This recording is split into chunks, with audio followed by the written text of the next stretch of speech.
कथा सुनाते महापुरुष की, शंकर देव महान संत की। महापुरुष श्रीमंत शंकर देव की कथा है,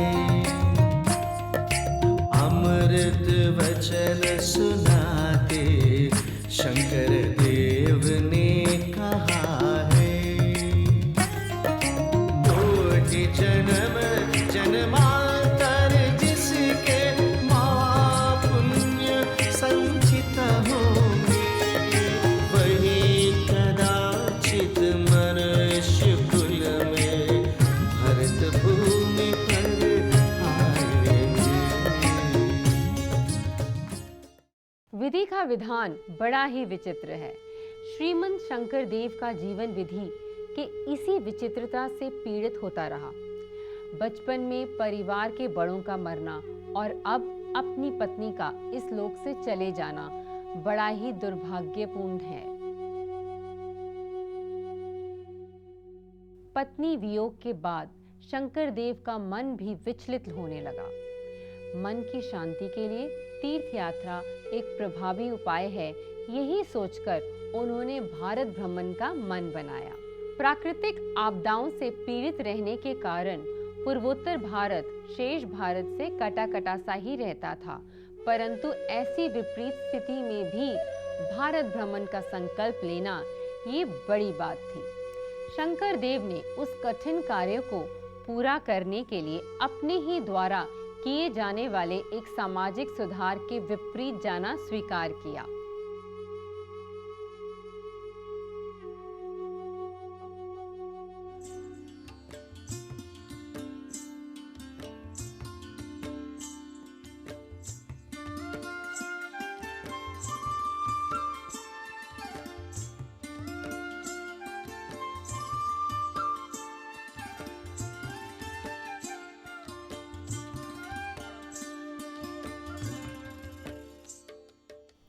बाल विवाह का विरोध करने वाले श्रीमंत शंकर देव ने अपनी ही बेटी मनु का विवाह बाल्यावस्था में ही कर दिया और वह मोह माया को त्याग कर भारत भ्रमण के लिए निकल पड़े।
प्रणाम गुरुदेव।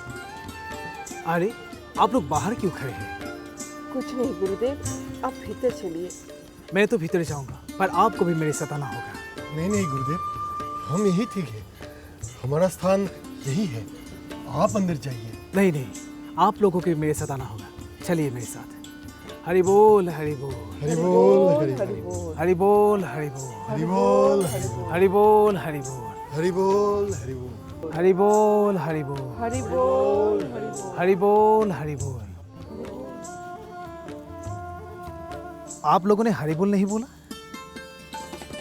हरि बोल हरि बोल हरि बोल हरि बोल हरि बोल हरि बोल। तुम आ गई हो तो जरा दूर बैठो हमसे। तुमको बताया गया था ना, तुमसे मछली की बदबू आती है हमको। हम लोग मछुआरे हैं, हमसे तो मछली की बदबू आएगी ही।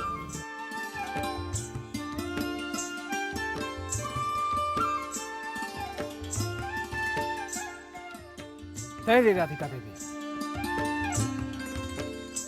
आप क्यों बाहर जा रहे हैं? क्या हुआ? कुछ नहीं गुरुदेव। इसलिए हमने इनको हमसे दूर बैठने के लिए कहा है। वैसे भी जुलाई हमारे बराबर कैसे बैठ सकते हैं? इसलिए कि वो तुम्हारी तरह वैष्णव धर्म का पालन कर रहे हैं, शायद तुमसे ज्यादा। और वैष्णव धर्म में ऊंच नीच का कोई स्थान नहीं है। राधिका देवी, प्रसाद लीजिए। गुरुदेव, लीजिए।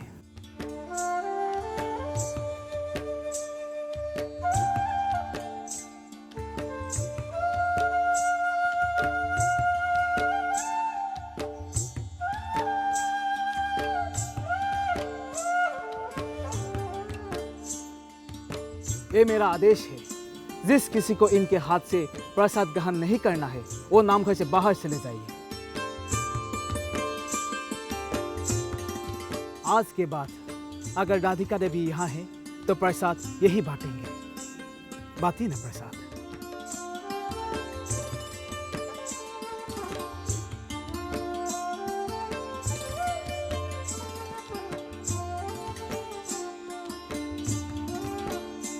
हरि बोल, हरि बोल, हरि बोल, हरि बोल, हरि बोल, हरि बोल, हरि बोल, हरि बोल, हरि बोल, हरि बोल, हरि बोल, हरि बोल, हरि बोल, हरि बोल, हरि बोल, हरि बोल, हरि बोल, हरि बोल, हरि बोल।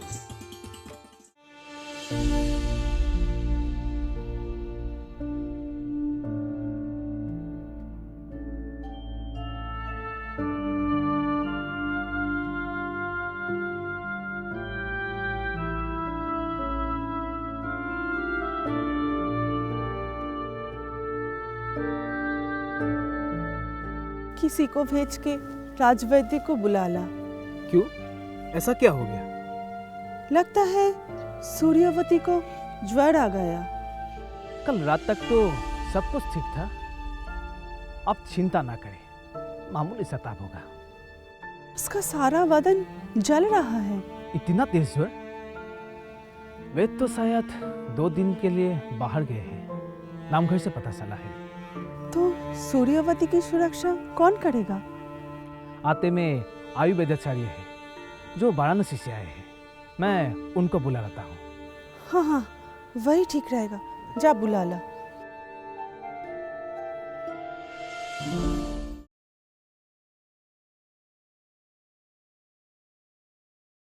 हाँ हाँ, वही ठीक रहेगा। जा बुला ला।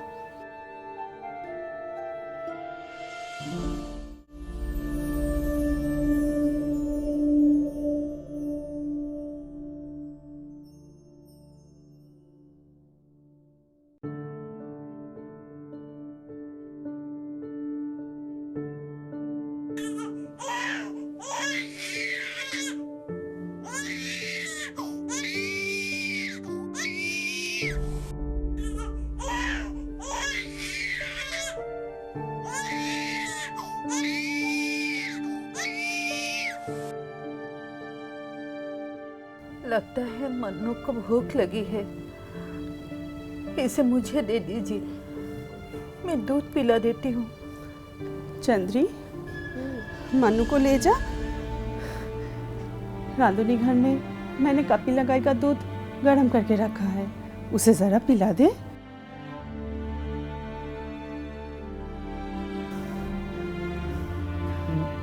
जा, ले जा।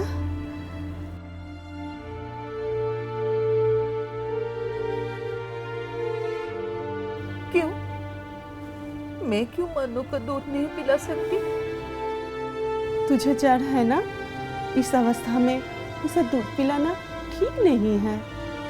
चंद्री, जा इसे ले जा, जरा दूध पिला दे।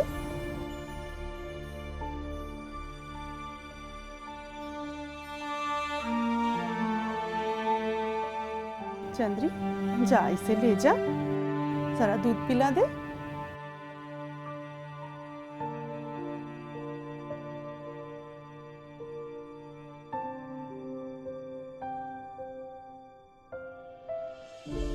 सो जा।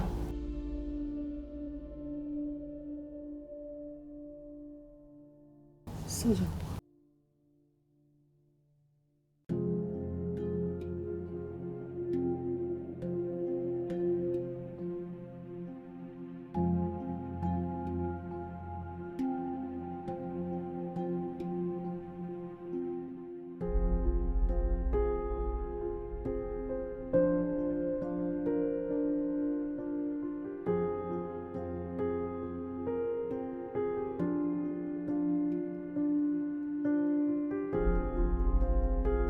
शरीर तो ठंडा है लेकिन माथा तप रहा है।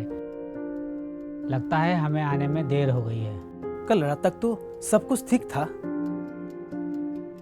आप आइए मेरे साथ, मैं कुछ जड़ी बूटियां दे देता हूँ जो आप पानी में घोल कर इनको पिला देना।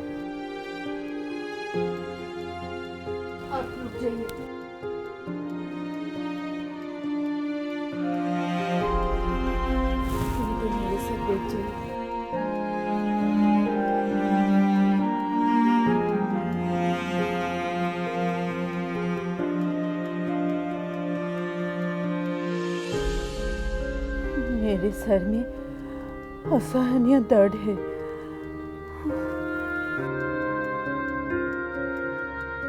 मुझे लगता है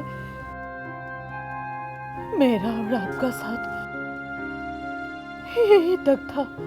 तुम ऐसा क्यों कह रही हो? अभी कुछ ही देर में ब्याज रस का औषधि पियोगे तो सब कुछ ठीक हो जाएगा। ये भी मुझे लगता है आप मेरा मांग भर दीजिए अभी इसी वक्त। तुम्हारी हर इच्छा का पालन करना मेरा धर्म है।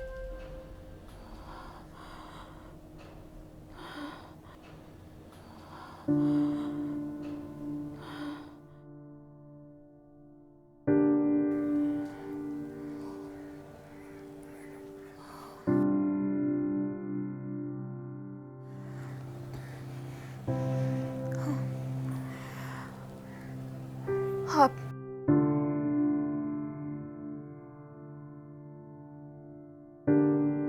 मानतों का ध्यान रखिएगा।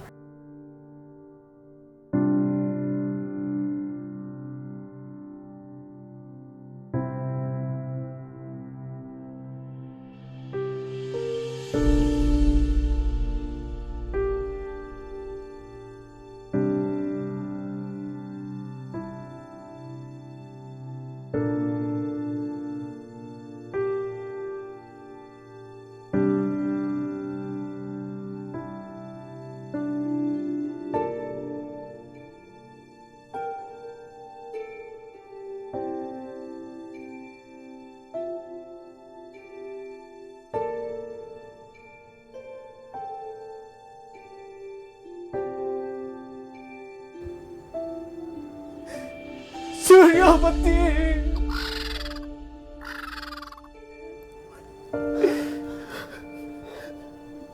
तेरे कपड़े पे ये लाली वो सुहागन के रूप में जाना चाहती थी। सूर्यावती,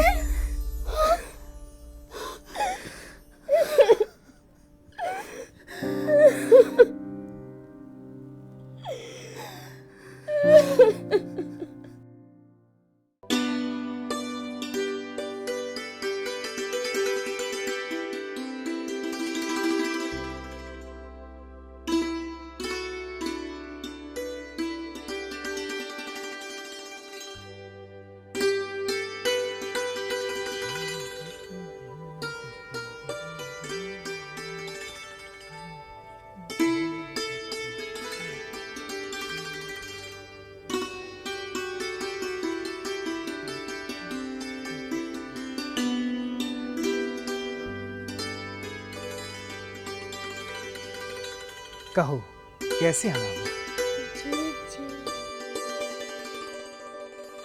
अरे तुम तो भीगे हुए हो, शीघ्र ही कपड़े बदल लो वरना तुम्हें ज्वर आ सकता है। तुम इतनी भीगी हुई क्यों हो?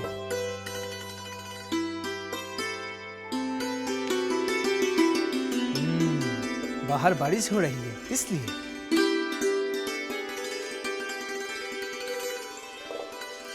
तुम मुझसे डरती क्यों हो? क्या मैं डरावना लगता हूं?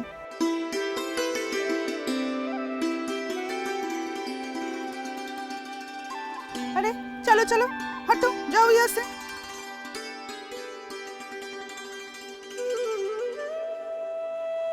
तुम्हारे लिए मेरे मन में असीम प्रेम है और क्या, जाओ जाकर वस्त्र बदल लो, भीगी हुई हो। मैं उसे मना कर दूंगी, तुम्हारे कक्ष में ना आया करे। नहीं, इसे कुछ मत कहिए, ये तो अभी बड़े लगने लगी है।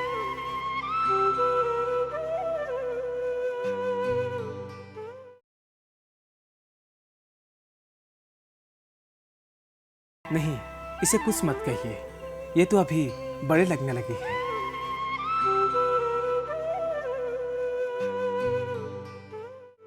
हम भी तो सुने कौन बड़ी हो गई।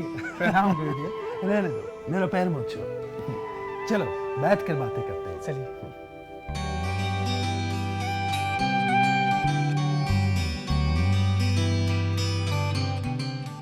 मैं अपने मनु के बारे में कह रहा था। अब ये कल की बात लगती है, जब इसकी माँ का स्वर्गवास हुआ था। तब ये चंदी की गोद में थी और आग में कूदने की कोशिश कर रही थी। लड़कियां बहुत जल्द युवा हो जाती हैं। किंतु तुम ये सब छोड़ो, तुम बताओ आजकल किस विषय पर लिख रही हो? गुरुदेव, मेरा मन मेरे बस में नहीं है। आजकल मुझसे लेखन करे हो नहीं पाता है। मेरा स्थिति वैसी है जैसे समाज में भगवान राम की सीता से बिछड़ने की बात थी। मैं कुछ दिनों से आप सबको बताने की सोच रहा था कि मैं सब कुछ छोड़कर भारत भ्रमण के लिए जाना चाहता हूँ। अति उत्तम विचार है। इससे तुम्हारा मन भी बहल जाएगा और लेखन के लिए नई नई प्रकार के विचार भी प्राप्त होंगे। लेकिन आज मनु को देखकर मुझे ऐसा लगा कि इसको अकेले छोड़कर मैं कैसे जा सकता हूँ। लगता है मुझे अब और कुछ वर्ष अपने बुझे मन के साथ यही रहना होगा। अपने मन को संभालो, तुम ज्ञानी हो और तुम्हें अभी जनहित के लिए बहुत काम करना होगा। गुरुदेव, ये तो ठीक है, किंतु इसको अकेला दुखी मन से छोड़कर मैं यात्रा पे कैसे जा सकता हूँ? कम से कम जाने से पहले इसको तो विवाहित रूप में मैं देख लूं। जब तक इसको योग्य वर नहीं मिलता तब तक मुझे चिंता तो लगी रहेगी और यात्रा में तो और भी व्यथा बढ़ जाएगी।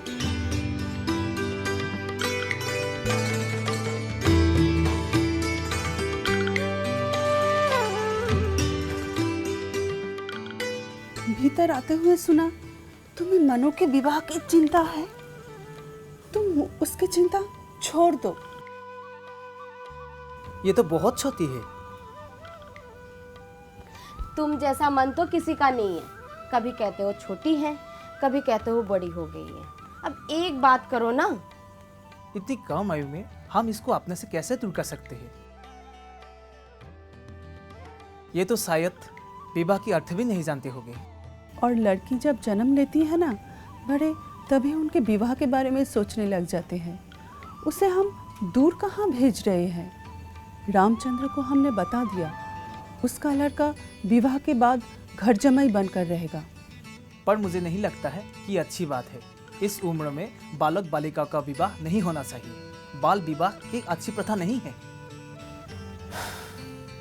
ठीक है, जो आप उचित समझे। शायद यही प्रभु की इच्छा है।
दादी वो पालकी मेरे लिए है, मैं बैठूं वहाँ? हाँ हाँ तेरे लिए ही है। अरे रुक जा। ला हाथ दे। ये ले चावल। कच्चा चावल क्या करूँ, खाऊं क्या? नहीं, इसे ऐसे हाथ में लेकर ऐसे सर के ऊपर से पीछे से फेंक दो। चलो हो गया, अभी जाऊँ क्या? क्यों?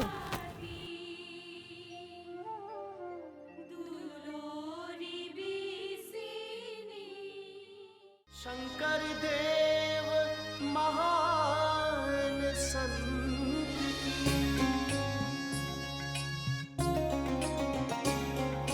महापुरुष श्रीमंत शंकर देव की कथा है। अमृत वचन सुनाते शंकर देव ने कहा है। जन्म जन्मांतर जिसके महापुण्य संचित होंगे, वही कदाचित मनुष्य कुल में भरत भूमि पर आएंगे।